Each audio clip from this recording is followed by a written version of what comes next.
Mas eu vou falar agora com a vereadora Sônia Conte, do PCdoB, está aqui conosco. E vamos falar também de uma homenagem especial aí que aconteceu, dando o título de cidadão santarrozense ao Moacir Locatelli. Mas eu quero falar também, Sônia, vamos só aproveitar já o momento e fazer aí um relato da atuação na Câmara de Vereadores, né? Nós estamos aí praticamente entrando aí no segundo semestre, né? Dá para se dizer assim, porque as coisas estão tão atropeladas, você vai avaliar as programações e vem Copa do Mundo, vem eleição, vem isso, dá para se dizer que já estamos quase batendo aí no final do ano, né? Daqui a pouquinho o pessoal está falando aí em Papai Noel e essas coisas todas. Sônia, como é que está a atuação na Câmara de Vereadores? O que você tem percebido aí da comunidade santarrozense? Tem conseguido também atingir as metas que você se propôs, vamos dizer assim, com a tua candidatura? Bom dia. Bom dia, Medina. Bom dia a todos os admiradores da TV WebSul, que não canso de dizer, é um veículo muito importante aqui na nossa cidade. Conseguimos a medida do possível, né, Medina? Porque a gente sabe que não depende só de nós. E o que é um vereador? Ele é representante da vontade do povo. E essa vontade é legítima. Eu digo que eu, como vereador, assim como todos meus colegas, a gente só encaminha a vontade do povo quando ela é legítima.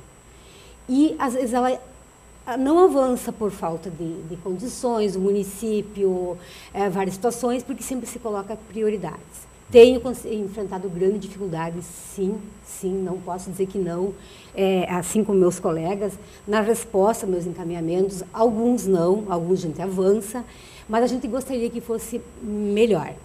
Então, depende, a situação talvez avaliada como não tão importante. Isso independente de governo, eu acredito assim, não é a vontade do prefeito ou não, mas tem percalços e às vezes poderia ser um pouquinho melhor, sim. Dependendo do governo, volto a dizer, dependendo do governo que está lá. E a gente tem priorizado, principalmente, a população mais necessitada. Volto a dizer, sempre uma das minhas bandeiras sempre foram as pessoas que têm necessidades especiais. Acessibilidade, eu não canso de dizer, eu vim de um tempo em que as pessoas eram escondidas por ter alguma deficiência, e hoje em dia elas alcançaram isso por várias situações, mas mais pela vontade própria. E nós, quando digo agentes políticos, agentes de governo, somos obrigação de dar essas condições. E volto a dizer que em Santa Rosa temos muito que avançar nessa situação. Falo aqui das rampas de acessibilidade, que foram construídas algumas como verdadeiras armadilhas. Algumas, elas inclusive dificultam a acessibilidade das pessoas pela calçada, que se faz Então, acho que não é dessa forma. E eu volto a dizer, quem tem que dar essa avaliação, quem tem que dar ok, são as pessoas que necessitam. Rampas de acessibilidade, não é o engenheiro que, graças a Deus, não usa a cadeira. Tem que chamar o cadeirante para dar o ok. Essa está liberada, essa não está liberada. Em outras situações visuais, aqui em Santa Rosa aconteceu várias situações em que simplesmente tem o acesso para deficientes visuais que dá direto numa placa, numa árvore. Então, essa sensibilidade está faltando, sim. E a gente tem percebido, Sônia, já que tocou no assunto das rampas, né? Realmente algumas avançaram uma visão de quem não é técnico do assunto meio demais na calçada, quer dizer, se tornou um risco para quem usa também a calçada, não vê aquele desnível, né? Ela avançou demais. Outra situação que a gente percebe, até vindo aqui para a Web TV Sul, se você para aqui na São Francisco, tem uma rampa de acesso que virou um depósito de barro, porque ela não drena a água para lugar nenhum, né? Ela só sofreu um afundamento da calçada e ficou. E outra que você passa, quando é uma avenida, tem a rampa dos dois lados, mas não no canteiro, com a pessoa cruzar. Quer dizer, como é que vai funcionar isso?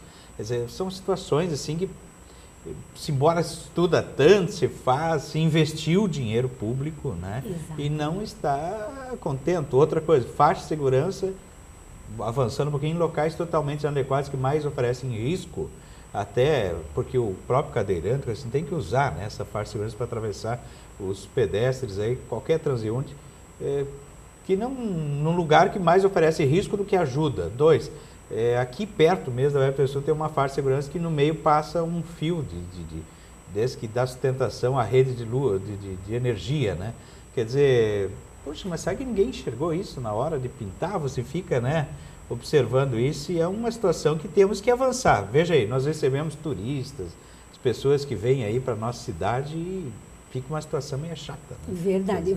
Por exemplo, a Expedicionário Weber, que é a nossa principal via de acesso, a mais movimentada, a mais perigosa, por exemplo, aquela sinaleira que foi instalada. Eu não sou contra a sinaleira, mas naquela sinaleira não tem uma faixa de pedestre. Então, assim, será que foi pensado que aquela é a localização ideal na situação? No momento de colocar a sinaleira, que pensa-se antes uma faixa de pedestre, porque logo adiante o pedestre tem que atravessar, porque no momento tem que atravessar, mas ali não tem nada que dificulte, que ele possa ter essa segurança de atravessar. Então, acho assim que está faltando muito pensar um pouco mais, planejar, até inclusive foi feito um estudo em Santa Rosa, no que se fala mobilidade urbana, gasta um monte de dinheiro e não está sendo aplicado isso aí. Exato. Então, eu peço essa atenção que seja quando se gasta um dinheiro num estudo, e esse estudo é aprovado, porque tem alguma credibilidade. Exato. Então, não pode se abortar porque é do governo tal, e isso, volto a dizer, daqui a pouco o próximo governo não vai ser esse governo, vai ser outro governo, também que leve em conta o que esse governo está fazendo. Os governos passam, né? E mas os problemas ficam aí e os moradores de Santa Rosa também enfrentando as mesmas dificuldades. Verdade. Aliás, na Expedicionário Weber ali, eu acho que é uma questão também quando se fala de faixa de segurança, a única faixa de segurança para ser feita ali é a faixa elevada, aquela, né? Que daí o pessoal se obriga a parar. Porque senão, eu vou dizer uma coisa, tem mais risco quase do que a situação... E temos pedido muito, medindo bastante a faixa elevada, porque é única, infelizmente, é a única possível. O quebra-mola que ele não aí até por uma questão de legislação. Aliás, exatamente. Sônia, outra coisa, já que você é vereadora, né, também cuida das coisas. Existem alguns quebra-molas aqui em que foi feito recapeamento da rua e eles ficaram que não tem como você passar sem enroscar o carro. Bom, mas se a legislação já prevê que ele não pode estar ali, como é que fica a situação?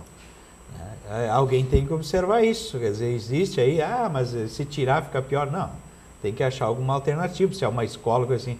Agora, os diâmetros que ele está ali é impossível, qualquer carro passa ali, tem problema. Essa é a nossa preocupação, de qualquer situação parece que quando se faz, não se pensa no entorno.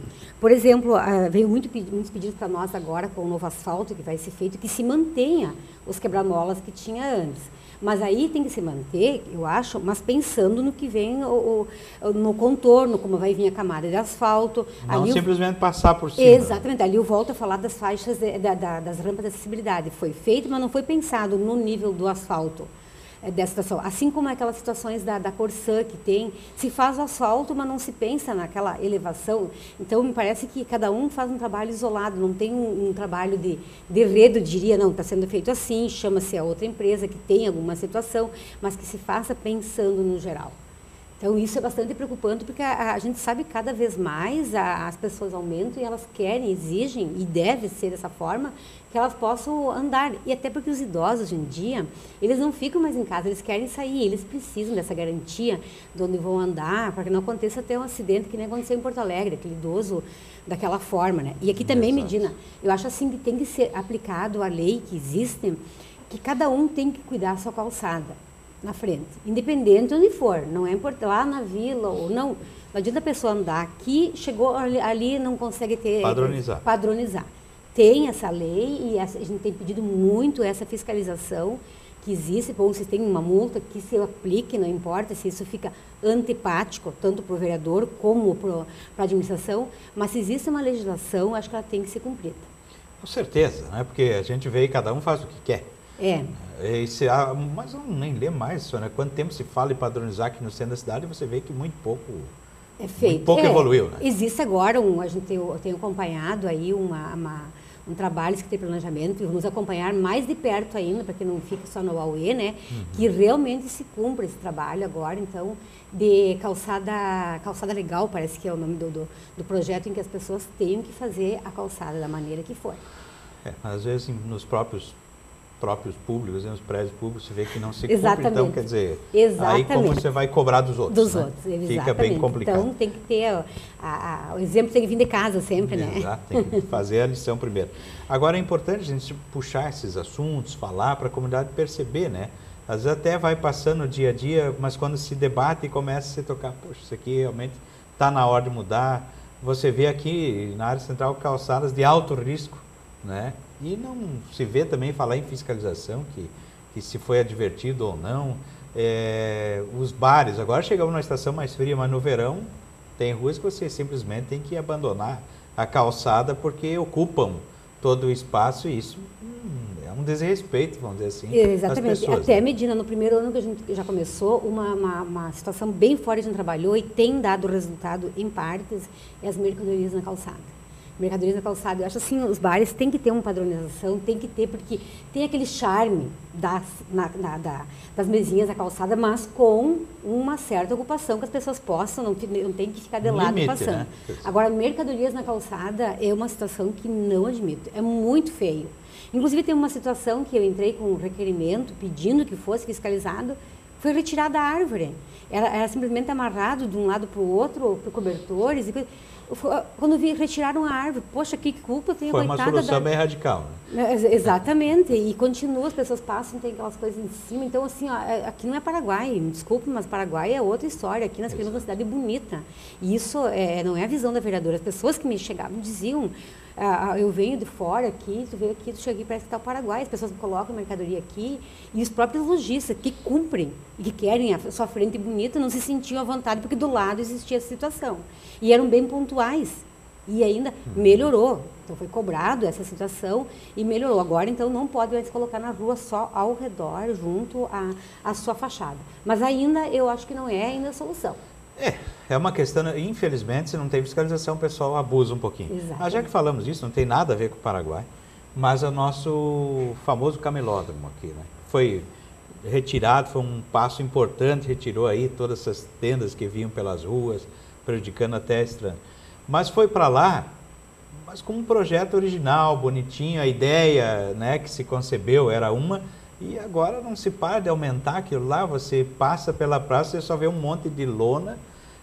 A gente até fica assim meio inibido de entrar lá para comprar, porque só fizeram um corredor, né? Você passa num corredor muito estreito e tinha que haver realmente uma limitação. Se você não precisa botar tanta mercadoria ali, é um ponto para venda. Você tem seu estoque guardado em algum lugar e vai fazendo a reposição, né? Então é um outro ponto. Quando se fala também em embelezamento da cidade, se buscou a ideia, construir, né, aqueles módulos ali, inclusive com cores diferentes, ficar uma coisa bem animada, e agora você vê lá uma situação. Se aumentou uma área para o lado, depois se fechou ela também, daqui a pouco está chegando na avenida aqui. Sabe que esses dias me perguntaram quando é que vão tirar, eu achei assim bem forte, mas bem real, quando é que vão tirar aquelas cocheiras, que essa impressão que dá. A nossa praça tem que ser um local bonito e ele enfeia. De alguma forma enfeia mesmo, então as pessoas... E não foi o objetivo do projeto. Não foi o objetivo do projeto, alguma. Exatamente. Eu acho que outras cidades têm avançado nisso aí, que se torna uma coisa bonita, e poderia ser, mas eu acho que daí tem que ter colaboração também das pessoas que estão lá, que se possa reunir com o executivo e ver, ter o atrativo. Muitas pessoas me disseram que não vão até lá, porque realmente não tem como andar, é mercadoria ali, é para todo lado, e, por exemplo, de noite, aquilo lá, de noite, os próprios, que tem os locais lá, diz que de manhã é uma horrível, porque tem que limpar pela maneira que fica. Então, fazer uma situação bonita, acho que falta os sentados das pessoas que utilizam lá, os comerciantes, com a administração e construir junto. E volto a dizer aqui, Medina, construir junto, porque não é porque eles estão lá, o município paga luz, que o município tem que dar todas as condições. Se eles estão lá, tiveram a sorte de ganhar aquele local, tem muita gente que tem que pagar aluguéis de 10, 15 mil no centro, 5 mil que seja, e não tem essas vantagens. Então, eu acho assim, tem que ter uma contrapartida das pessoas que utilizam lá e fazer uma situação bonita para todo o município. E não está acontecendo isso, não está acontecendo. Tem uma associação, né, que comanda aí os ambulantes, então está na hora de pegar esse pessoal e ver o que realmente está acontecendo. Até a própria, de forma informal, a associação também se queixa que não consegue fazer muita coisa se não tiver o apoio do poder público, até para disciplinar essa questão de volume de mercadorias e distribuição, né? Você passa hoje lá, você só vê lonas, né? Exatamente. Porque está frio, porque chove, porque isso, porque aquilo, então você Mas acaba... medindo uma situação, porque às vezes a gente tem que provocar uma situação bem importante que eu provoquei agora no mês passado, que não estava sendo, porque acho que no momento se acomoda e fica. É dos táxis em Santa Rosa. Essa foi uma situação que eu chamei para mim por conta de várias reclamações, começando pelo nosso ponto no bairro Cruzeiro, que existe um ponto e não existe o táxi. E a gente fez por indicação, reclamou, não foi feito nada, simplesmente...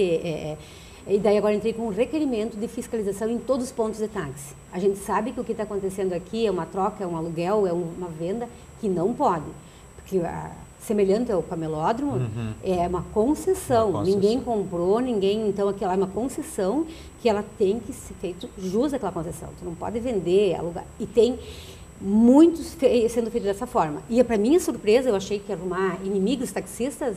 Não, tem vários taxistas me procurando, me parabenizando pela situação e me dizendo que realmente tem situações bem graves e que devo avançar, porque tem que ter uma fiscalização. Inclusive por algumas situações que fulano tem influência com alguém mais influente, e daí não pode se estabelecer. Isso não pode acontecer, volto a dizer, em qualquer governo que for. Se tem a concessão, ela está em lei, tem que cumprir, ou abrir mão para outro. Abrir mão para outro dessa forma. Então, foi bem importante pedir por requerimento. Estou aprendendo agora que as coisas por indicação, às vezes não dá, tem que ser por requerimento, que daí a resposta vem. E é uma situação que tem que mudar. A gente vê aí, tem placa que tu vê táxi, mas você não enxerga o táxi nunca. Não enxerga o táxi, né? É verdade. É complicado. Aí se conta aí nas estatísticas que nós temos tantos carros de aluguel disponíveis, isso e aquilo, e na verdade quando precisa, não acontece. Tem. Então, estão todos muito concentrados só na área central da cidade também.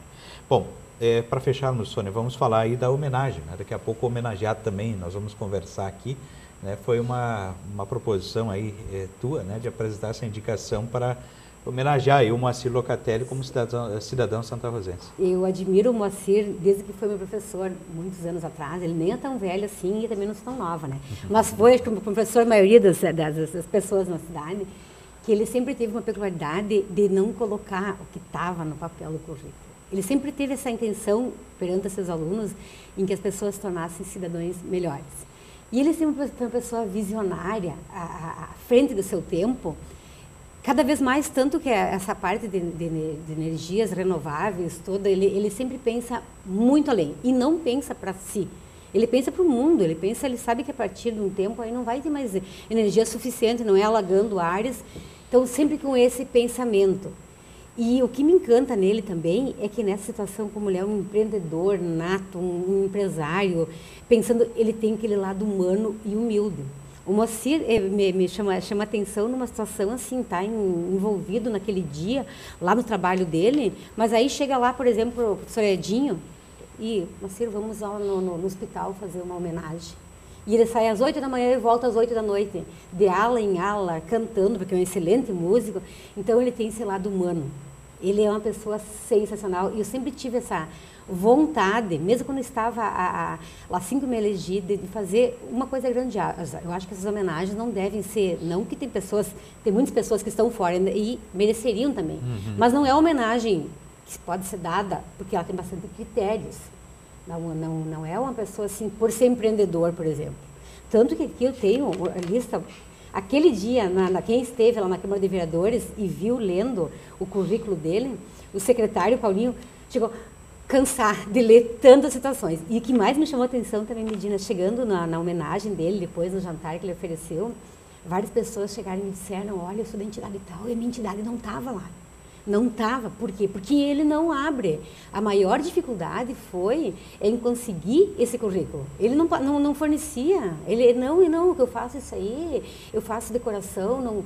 Demorei, o convencimento não se deu através dele, foi através de amigos dele, e o padre Edgar foi muito importante em me passar essas informações e conversando para depois a gente colocar, porque ele é uma pessoa extremamente humilde.